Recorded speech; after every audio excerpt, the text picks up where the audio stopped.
इस वीक में मैं वोकैबुलरी पे बहुत ज्यादा काम करूंगा। तो कैसे करूंगा, तो अपना अपना टाइम टेबल जैसे है उसमें थोड़ा सा कटौती कर दो, और बाकी कुछ टाइम जो है वो मैं थोड़ा सा और कुछ मटेरियल पढ़ूंगा, फिर उसका ढूंढूंगा, फिर उसको इस्तेमाल करके देखूंगा। बहुत बार क्या होता है कि हम लोग कुछ ना कुछ पढ़ते हैं, वहां कुछ नया वर्ड मिलता है, उसका मतलब भी ढूंढते हैं, फिर सोचते भी है कि अरे हाँ ये ऐसी जगह इस्तेमाल कर सकते हैं, लेकिन उसको इस्तेमाल करके देखते नहीं है। तुरंत उसको इस्तेमाल करके देखना, एक नहीं 4-5 जगह इस्तेमाल करके देखना,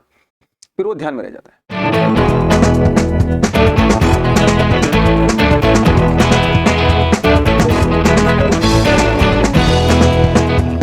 हेलो दोस्तों, एवीकेएस में आपका बहुत बहुत स्वागत है। एग्जाम का प्रिपरेशन ऑलरेडी गोइंग ऑन है ना, तो फिर ऑलरेडी जब हम बात कर चुके हैं कि साल भर की पढ़ाई कैसे करनी है ना, और पेपर 2 को कैसे करना है, तो उसके बाद फिर और एक बार प्रिपेयरिंग फॉर एग्जाम क्यों, मैंने ये अनुभव किया कि बहुत बार बड़ी बड़े उत्साह के साथ हम लोग प्रिपरेशन शुरू करते हैं, फिर किताबें, everything goes on, we attend lectures या फिर जो भी है, लेकिन हमेशा एक ख्याल जो है वो दिमाग में जगह बना के रखता है कि अभी बहुत समय है और पता नहीं कैसे जाएगा ये समय और कभी कभी फिर वो जो सिर्फ एक ख्याल है कि अभी बहुत लंबा टाइम है, वो ख्याल मेरी करंट प्रिपरेशन को भी हैम्पर करता है। मतलब जैसे कि अभी मैं पढ़ रहा हूँ आज का दिन, लेकिन मुझे पता है कि ऐसे बहुत सारे दिन बीच में आने हैं। जैसे कि आप लोगों ने कभी अनुभव किया होगा कि ग्रेजुएशन के एग्जाम्स के वक्त भी, जब एग्जाम के जो पहले 3-4 दिन या हफ्ता होता है, उस वक्त का प्रेशर अलग होता है, एक महीने भर का प्रेशर, और फिर जब हम साल भर होते तो उस वक्त का एकदम हम कैजुअल होते हैं। और फिर सीएपीएफ प्रिपरेशन में भी अगर आप फुल टाइम प्रिपेयर कर रहे हो और आप दूसरी कोई चीज़ नहीं कर रहे हो, तो फिर ये एक बहुत बड़ी समस्या है जो कि दिखती नहीं है, but it is there here, कि भाई बहुत समय है और फिर एक ही रूटीन है, और फिर मन जो है हमारा वो फिर थोड़ा सा, मतलब उस उत्साह के साथ, जिस उत्साह से हमने शुरुआत की थी उसके साथ कंटिन्यूटी नहीं रखता है, सातत्य नहीं रखता है। हम लोगों के दिमाग में होता है कि ओके, सीएपीएफ अपनी एक जगह है, उसके लिए ये सिलेबस है, ये किताबें हैं, इस तरह से पढ़ा जाता है, ये करंट अफेयर्स है, ये पेपर 2 है जिसको पैरेलली करना है, फिर पेपर 1 में भी अलग अलग जो है चीज़ें हैं उनको भी अलग अलग तरीके से करना है, उनको याद रखना है, ये सब कुछ हमको पता है और हम करते भी रहते हैं। और ऐसा नहीं कि हम लोगों का काम खत्म हो गया, हम लोगों का काम बाकी भी है, लेकिन फिर भी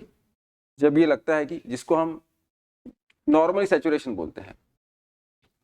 मुझे ऐसे लगा कि एक चीज़ है जो मैं जिसके बारे में बात करूं, जो एक चीज़ है तो नॉर्मल, लेकिन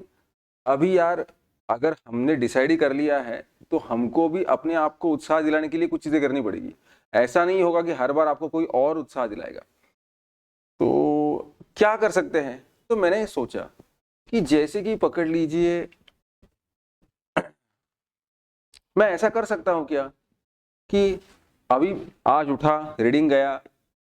पढ़ने लगा, नॉर्मल दिन है, सब कुछ नॉर्मल चल रहा है, तो मुझे लगता है यार मैं ऐसे करूंगा तो फिर तो मज़ा नहीं आ रहा है। तो मैंने सोचा कि what I can do is I can just plan the coming days in such a way कि जिससे उन 8 दिनों में, 3 दिनों में, एक दिन में मैं बहुत एफिशिएंसी से काम भी करूं और फिर ऐसा हो भी ना कि मुझे सैचुरेशन फील हो।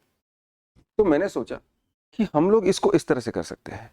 जैसे कि मुझे खुद से ही डिसाइड करना है, मुझे खुद से ही बोलना है कि भाई चलो, अभी आज ये तारीख है, अभी आने वाली 27 तारीख को जो है वो मेरा राइटिंग डे है। ठीक है, ये आपने अपने टाइम टेबल में लिख दिया, आपने खुद ही, या जो कैलेंडर होता है आपके पास, और वो होना चाहिए, ये मेरा राइटिंग डे है। तो मुझे उस दिन सेलिब्रेट करना है, सिर्फ राइटिंग करना है। अब हमको लगता है कि ये सेलिब्रेशन, वो सब बोलने से सेलिब्रेशन का फीलिंग तो नहीं आएगा, विच आई कैन अंडरस्टैंड, लेकिन देखिए उसमें भी छोटी छोटी चीज़ें कर सकते हैं। जैसे कि पकड़ लीजिए, एक दिन डिसाइड किया कि जैसे कि मैंने एग्जाम्पल दिया कि राइटिंग डे है, तो नॉर्मली मैं जीएस का प्रिपरेशन करता हूँ, पढ़ते रहता हूँ, और नॉर्मली पेपर 2 करता हूँ, लेकिन बहुत थोड़ा। लेकिन फिर उस दिन डिसाइड कर लिया कि राइटिंग डे है, तो राइटिंग डे में क्या करना है उसका बैठ के आधा घंटा प्लान बना दिया कि भाई उस दिन मैं बैठ के ऐसे लिखने वाला हूँ, ठीक है। उस दिन मैं बैठ के सिर्फ इंट्रोडक्शन लिख के देखने वाला हूँ, उस दिन मैं बैठ के सिर्फ पॉइंट्स निकाल के देखने वाला हूँ, है ना, पेपर 2 के। वो करके भी अगर मेरा 2-3 घंटे में खत्म हो गया तो पूरा दिन भर क्या करूं? तो उस दिन मैं क्या करूंगा? तो उस दिन मैं, अब तक मैंने पेपर 1 में पकड़ लीजिए रिसेंटली कुछ एंशिएंट इंडिया पढ़ा होगा हिस्ट्री में, या ज्योग्राफी का कुछ रिवर सिस्टम पढ़ा होगा, तो वो मैं बस ब्लैंक पेजेस लेके बैठूंगा और मुझे क्या क्या याद आता है वो बस मैं लिखते रहूंगा। ठीक है, ये मुझे उस दिन सिर्फ राइटिंग करना है, वो सिर्फ राइटिंग डे है। इसका मतलब ये नहीं कि उस दिन दूसरा कुछ करना नहीं है, हो सकता है कि 2 घंटा मैं निकाल के अपना पढ़ भी लूंगा, लेकिन मैक्सिमम टाइम मेरा उस दिन राइटिंग डे है। तो ये मेरा 27 तारीख को ये है। ऐसे ही हम लोग 3 दिन का एक क्लब कर सकते हैं कि भाई अगले 3 दिन जो है ना, मतलब बाकी रूटीन प्रिपरेशन में कर ही रहो, लेकिन कुछ दिनों को, कुछ एक आध हफ्ते को हम इस तरह से अपने आप की शेड्यूल में डिक्लेयर कर सकते हैं कि भाई ये जो मेरा वीक है, ये जो वीक है ना, ये पूरी तरह से सिर्फ फॉर एग्जांपल वोकैबलरी जो है मेरी, फॉर एग्जांपल अगर आप हिंदी मीडियम से बिलोंग करते हो और आपको लगता है कि यार सर ने तो बोला है वोकैबलरी इकट्ठा करना है और मैं पढ़ते भी रहता हूँ, लेकिन फिर भी मेरा पूरा कमांड उस पर नहीं आता है, तो इस वीक में मैं वोकैबलरी पे बहुत ज़्यादा काम करूंगा। तो कैसे करूंगा? तो अपना अपना टाइम टेबल जैसे है उसमें थोड़ा सा कटौती कर दो, और बाकी कुछ टाइम जो है वो मैं थोड़ा सा और कुछ मटेरियल पढ़ूंगा, फिर उसका ढूंढूंगा, फिर उसको इस्तेमाल करके देखूंगा। बहुत बार क्या होता है कि हम लोग कुछ ना कुछ पढ़ते हैं, वहां कुछ नया वर्ड मिलता है, उसका मतलब भी ढूंढते हैं, फिर सोचते भी है कि अरे हाँ ये ऐसी जगह इस्तेमाल कर सकते हैं, लेकिन उसको इस्तेमाल करके देखते नहीं है। तुरंत उसको इस्तेमाल करके देखना, एक नहीं 4-5 जगह इस्तेमाल करके देखना, फिर वो ध्यान में रह जाता है। फिर यार मेरा ये वीक जो है ना, ये सिर्फ एनसीईआरटी वीक है ना, तो अगले 13 से लेकर 18 तक जो है वो एनसीईआरटी वीक है। तो उस वीक में क्या एनसीईआरटी पे, अब ऐसे भी हो सकता है कि even though you decide that 2-3 दिन बाद शायद आपको फिर से कुछ लगे कि यार ये, लेकिन फिर भी इस तरह के इवेंट्स को मतलब उसी वो जो दिन है उनको इवेंट्स के नाम देना, उनको उस तरह से डेजिग्नेट करना कि इस दिन ये है, उस दिन मेरा वो है। इससे क्या होगा कि जो रूटीन है, जो हमको फिर लगता है कि क्या चल रहा है, मतलब ऐसे ऐसे भी ख्याल आते हैं कि क्या मतलब जिंदगी हो गई है, ठीक है ना, तो फिर कुछ तो होना चाहिए। तो उत्साह खुद को देने के लिए इस तरह से अरेंज कर सकते हैं कि भाई मैं कुछ, ये मेरा ऐसा है, वो मेरा ऐसा है, और फिर ना बताना भी है लोगों को। मतलब बाकी लोगों को तो समझ भी नहीं आएगा, लेकिन आपके साथ प्रिपरेशन करने वाले कुछ ऐसे, भाई मैंने ऐसे प्लान किया है और ये ना ये वीक मेरा वो है। जब हम दूसरे को बताते हैं तो वो भी बोलते हैं अच्छा, ये शायद उनको शुरुआत में पागलपन लगेगा, लेकिन वो रियलाइज करेंगे कि ये सही चीज है यार, ये अपने आप को, वो पता है यही चीज है जो ना थोड़ा सा टॉपर्स को, जो रिकमेंडेड कैंडिडेट्स फाइनलिस्ट में होते हैं, उनको अलग बनाता है सारी जनता से जो प्रिपरेशन करते रहती है। क्योंकि वो ना एग्जाम में घुस जाते हैं, उनको लगता है कि ओके बाकी सारी, देखो प्रॉब्लम क्या है, बाकी सारी चीजें दिखती है, सीपीएफ वेबसाइट दिखती है, किताबें दिखती है, सिलेबस दिखता है, question papers, mock test, test series, सब कुछ दिखता है, क्लासेस। मैं नहीं दिखता ना अपने आप को, मैं अपने आप को अज्यूम करके चलता हूँ कि ये मैं करने वाला हूँ, लेकिन अपने आप के बारे में सोचते नहीं है, मन के बारे में सोचते नहीं है, जो निराश हो जाता है थोड़े दिन बाद। तो अभी दिवाली इज अपकमिंग, फिर थोड़ा सेलिब्रेशन वाला भी मूड है, तो मैंने सोचा कि भाई चलो मैं भी दिवाली की छुट्टी पे जा रहा हूँ, तो आप लोगों से ये बात करूँ कि थोड़ा सा अगर इस तरह से हम प्रिपरेशन करेंगे कि थोड़ा सा अगर हम लोग इवेंट देंगे, तो आप मतलब ऐसे होना चाहिए बॉस कि साल कैसे खत्म हो गया पता नहीं चला, इतना I was engaged in various events. ठीक है ना, कुछ कुछ होते हैं ना, क्लब्स होते हैं, कुछ ऑर्गेनाइजेशंस होते हैं, कुछ ऐसा होता है जो कुछ ना कुछ इवेंट करते रहते हैं। वो क्यों करते हैं? कंपनीज में भी आज के लिए सब होता है, क्योंकि वो जानते हैं कि इंसान है, वो रूटीन रहेगा तो उसका एफिशिएंसी बेस्ट नहीं निकलेगा, तो इवेंट के चक्कर में या कुछ उसके चक्कर में वो कुछ नया सीखेगा, कुछ नया डिलीवर करेगा, कुछ नया शेयरिंग होगा। हाँ, आप ऐसे भी कर सकते हैं कि ये तो मैंने इंडिविजुअल इवेंट बताया, पकड़ लीजिए आप 2-3 लोगों का ग्रुप होगा, तो मिल के डिसाइड करो कि भाई चलो अगला हफ्ता इस तरह से करते हैं क्या, हाँ अगला हफ्ता इन्फॉर्मेशन पुलिंग करेंगे, अगला हफ्ता इस तरह से करेंगे और शेयरिंग करेंगे, है ना, अगला हफ्ता सब लोग एक साथ मिलके लिख के देखेंगे। एक काम करते हैं, इस ये टॉपिक लेते हैं, बड़ा वाला टॉपिक, ठीक है, पॉलिटी का कुछ ले लिया हमने, और फिर क्या करते हैं कि उसको प्रिपेयर करके डिस्कस करेंगे और देखते हैं कौन कैसे सही से कर रहा है। ठीक है। तो इसका मतलब ये नहीं कि दिन भर डिस्कशन करना है, लेकिन वो वीक डिस्कशन का है तो एटलीस्ट 2 घंटे शाम के डिस्कशन के। तो क्या हो रहा है कि मैं ये सोच रहा कि भाई अगला वीक मुझे सबके सामने वहां बात करनी है, मुझे ऐसा नहीं होना चाहिए कि मुझे चीजें कम पता है, तो मैं भाई उस तरह से प्रिपरेशन करता हूं। तो अभी तुरंत सामने कुछ है, तुरंत जस्ट 8 दिन बाद कुछ है, जस्ट 4 दिन बाद कुछ है, इस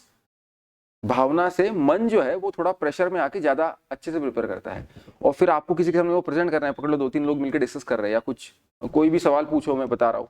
तो उस चक्कर में आदमी अच्छे से प्रिपेयर करता है, उस बहुत बेहतर कुछ बाहर निकल के आता है, सबका पूलिंग होता है और बेहतर हम लोग बनते हैं। इस तरीके के इनिशिएटिव्स जो है वो अगर प्रिपरेशन के दरमियान अगर हम लोग लेंगे तो उससे क्या होगा कि उत्साह बना रहेगा। और लिटरली ऐसे होना चाहिए कि आपको ये पता भी नहीं चला, मतलब आपको हमेशा ऐसे होना, मतलब नॉर्मली क्या हो जाता है कि ये मैं क्यों बता रहा हूं, क्योंकि ये लगना कि अभी तो बहुत समय है, it itself is a defeat, it itself is the recipe for disaster. कि भाई आपको ये लगना, हम ये I am on toes at this moment, मतलब जनवरी में मैं ये भी शायद वीडियो लेके आऊंगा कि 6 महीने में प्रिपरेशन कैसे करें, लेकिन बहुत रिगरस मैं बात करूंगा। लेकिन राइट नाउ भी अगर मैं देखता हूं, क्योंकि प्रॉब्लम ये होता है कि प्रिपरेशन ऑफ द एग्जाम में, मैं एग्जाम मुझे पता है सिलेबस और सब कुछ, लेकिन मैं उसमें ना खुद के बारे में खुद पे ध्यान ही नहीं देता हूँ। क्या मैं सोचता हूँ, क्या मेरा थॉट प्रोसेस है, और मैं यही सोचते रहता हूँ कि अभी टाइम है। जून के बाद फिर मुझे वो आता है कि यार चलो अभी हॉल टिकट आने के बाद फिर वो वातावरण बदल जाता है। लेकिन अभी से ऐसा होना कि मैं बहुत व्यस्त हूँ, और वो तभी होगा जब हम आने वाले दिनों में जो कुछ 3 दिन का एक क्लब है, एक हफ्ते का है, या कोई एक स्पेसिफिक दिन है जिसको एकदम मतलब उस दिन बिल्कुल उसको इस तरह से करना है, ऐसी तरीके से अगर हम लोग उनको नाम देंगे और उस तरह से एक्टिविटीज करते रहेंगे, तो आप लोगों का अगर ये होगा कि सर फिर हम लोगों का शेड्यूल डिस्टर्ब होगा, कुछ नहीं होता है ऐसा, सब कुछ सही हो जाता है। इनफैक्ट ये करने से फिर क्या होता है, बहुत एफिशिएंसी जो है वो मेरी बाहर निकल के आती है और अच्छा आउटपुट निकल के आएगा। तो आपको इस तरह से करना है। मुझे आज के वीडियो में बस यही बताना था, कुछ बहुत सारे अलग अलग नुस्खे या ट्रिक्स लेके मैं नहीं आया हूं, बस ये एक चीज मुझे बतानी है। लेकिन ये एक चीज करके देखो, करने के बाद मुझे कमेंट बॉक्स में बताओ कि हमने ऐसा ऐसा किया या हम लोग इस तरह से कर रहे हैं और क्या क्या आपको रिजल्ट मिला। अगर आपको लगता है कि आपको शेयर करना है तो नंबर दिया है, उस पर कॉल करके बताओ कि सर हमने ऐसे ऐसे किया और ऐसा ऐसा हमको आउटपुट मिला। ठीक है, तो इस तरह से करेंगे और बताएंगे। और करते वक्त पॉसिबल होगा तो अगर साथ में कुछ लोग होंगे, बहुत कम, ज्यादा भी लोग बहुत होंगे तो फिर दिक्कत हो जाती है, 3 से 4 लोग इज इनफ, 2 होंगे, 3 होंगे, 4 फाइन। तो इस तरह से करके देखना है। और इंडिविजुअल अगर कोई नहीं है तो इंडिविजुअल भी करके देखना है, but it will definitely help you. ठीक है, तो ऐसा एटलीस्ट 1 दिसंबर तक करके देखो कि भाई हमने ना ऐसे सोचा है कि ये 3 दिन ये, और अभी उसमें और आप बहुत सारी चीजें सोच सकते हैं। मैंने आपको बस सजेस्ट किया कि एनसीईआरटी है, वोकैबुलरी है, किसी सब्जेक्ट को लेकर देख लो, किसी सब्जेक्ट के छोटे से टॉपिक को लेकर देख लो। तो इस तरह से करके देखना है, both for paper 1 and paper 2, and tell me how the things change with your preparation. Do you feel कि things are changing, and if yes, let me know in the comment box. ठीक है, तो हम लोग अभी यही रुकते हैं। Thank you very much, but make sure that you execute it. Okay, all the very best.